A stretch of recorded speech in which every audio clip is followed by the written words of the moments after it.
ပါကျွန်မကတော့ eyebrow artist teacher ကြီးဖြစ်ပါတယ်အခုကျွန်မ sharing လုပ်ပေးခြင်းတဲ့အကြောင်းအရာလေးက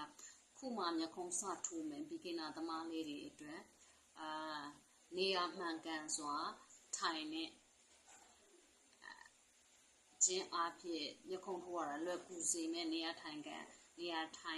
မှန်ကန်တဲ့အနေအထားလေးပေါ့နော်အဲ့ဒီအနေအထားလေးကိုပြန်ပြီး sharing လုပ်ပေးခြင်းတာလေးဖြစ်ပါတယ်ဥပမာကိုကအပိတ်ပိုင်းထိုးမယ်ဆိုရင်တော့ကျွန်တော်တို့ဒီ customer ရဲ့ညာဘက်ထောင်ဒီလိုအဝိုင်းပေါ့နော်ကတင်ရဲ့ဒီလိုတောင်းသားလေးမှာဒရိကန်ပုံစံတောင်းသားလေးမှာထိုင်ပြီးတော့ထိုးခြင်းအဖြစ်မှန်ကန်တယ်လွယ်ကူတယ်ထိုးရတာလည်းလွယ်ကူတယ်ဘယ်ချမ်းကိုထိုးမယ်ဆို customer ကိုစောင်းခိုင်းပြီးတော့ထိုးလို့ရတယ်ဘယ်တစ်ဖက်ထဲနဲ့တင်အပိတ်ပိုင်းကပြီးသွားတယ်အမြင်ပိုင်းကြတော့ကတင်ရဲ့ customer ရဲ့ကောင်းတက်မှာထိုင်မယ်ထိုင်ပြီးတော့ဒီထိတ်ဝအမြင်ချစ်တာရေးဆွဲတာထိုးတာအတွက်ပို့ပြီးလွယ်ကူစေတယ်ဒီကောင်းလေးမှာထိုင်ခြင်းအပြင်ထိုးမယ်ဆွဲမယ် customer ကောင်းတဲ့ဥမာညာဘက်ရဲ့ဘယ်ချမ်းရဲ့အပါလိုင်းကိုဆွဲခြင်းနဲ့ထိုးခြင်းနဲ့ဆိုရင်လည်းပုံဆွဲခြင်းနဲ့ဆိုရင်လည်းဒီဘက်ကိုနည်းနည်းလေးဆောင်းပြီးတော့လက်ကို customer ရဲ့အရေပြားကိုဒီလိုတင်းပြီးတော့လူအရေပြားဆိုဒီလိုဆွဲတင်းပြီးတော့ကိုလိုဒီလိုဆွဲလို့ရတယ်ချစ်လို့ရတယ်ထိုးလို့ရတယ်နော်အဲဆိုညာဘက်အမြင်ချစ်မယ်ဆွဲမယ်ဆိုရင်လည်းဒီဘက်ညာဘက်ဒီဘက်အဆောင်ကနေပြီးတော့အပေါ်ကိုဆွဲမယ်အောက်ကိုဆွဲမယ်ရတယ်အဲ့တော့အပိတ်ပိုင်းဆိုရင်လွယ်ကူပြီးတော့ထိုးရတာထိုင်တဲ့အနေထားကိုကိုယ်တို့လွယ်ကူပြီးတော့အခန်းကျင်းနေဆိုရင်တော့မှတစ်ဖက်ချင်းနဲ့ဖြစ်ထိုးလို့ရတယ်။ဒါက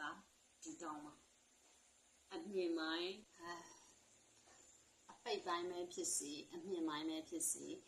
ကိုယ့်ရဲ့ထိုင်တဲ့နေရာ position မှန်ကန်မှာကိုယူရတဲ့လက်အနေအထားလည်းမှန်ကန်မယ်ဆက်နေဆိုလဲဆက်အနေထားလည်းမှန်ကန်မယ်ဒါမှကိုထိုးလိုက်တဲ့အမြင်ချစ်တော်၎င်းဓာတ်နဲ့အမြင်ချစ်တဲ့တော်၎င်းအဲ့ဒီအရာတွေအားလုံးကနှစ်ခွမဖြစ်ဘူးနှစ်ခွမဖြစ်ဘဲနဲ့မှန်ကန်တဲ့မှန်ကန်တဲ့လက်အနေထားရှိတဲ့အတွက်ထိုးရတာလွယ်ကူစေရပေါ့နော်ကိုအတွက်အရန်ကြီးဖိအားမခက်ခဲတော့ဘူးကွာမခက်ခဲတော့ဘူးအကယ်၍ကိုကနောက်ပြီးတော့ကိုယ့်ရဲ့လက်အနေထားမှန်ကန်မှလည်းကိုသွားခြင်းနဲ့အရေပြားလွှာအထီကိုကိုကအသေးချာလက်ကိုထိန်းပြီးတော့ချော်သွားခြင်းမရှိဘဲနဲ့သွားလို့ရမယ်ပေါ့နော်အဲ့ဒါဖြစ်တဲ့အတွက်နံပါတ်1ထိုင်တဲ့အနေအထားလည်းမှန်ကန်ရမယ်ထိုင်တဲ့အနေအထားမှန်ကန်မှ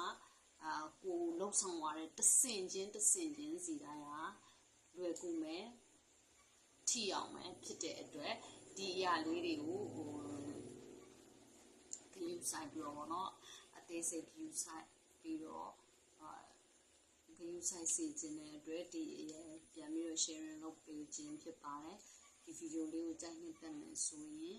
like share လေးလုပ်ပေးကြပါနောက်ပြီးတော့သိချင်တာလေးရှိရင်လည်း comment မှာပေးသွားလို့ရပါတယ်စောင့်ကြည့်ပေးတဲ့အတွက်လည်းကျေးဇူးအများကြီးတင်ပါတယ်နောက်ပြီးတော့တင်တဲ့အနှံ့ခြင်းလေးဆိုရင်လည်းပဲပေးထားတဲ့ဖုန်းနံပါတ်ကနေပြီးတော့ Facebook page Messenger Viber တို့ကနေပြီးတော့လည်းတင်တဲ့အနှံ့လို့ရပါတယ်ဖုန်းနဲ့လည်းအသေးစိတ်စုံစမ်းမြင်မြန်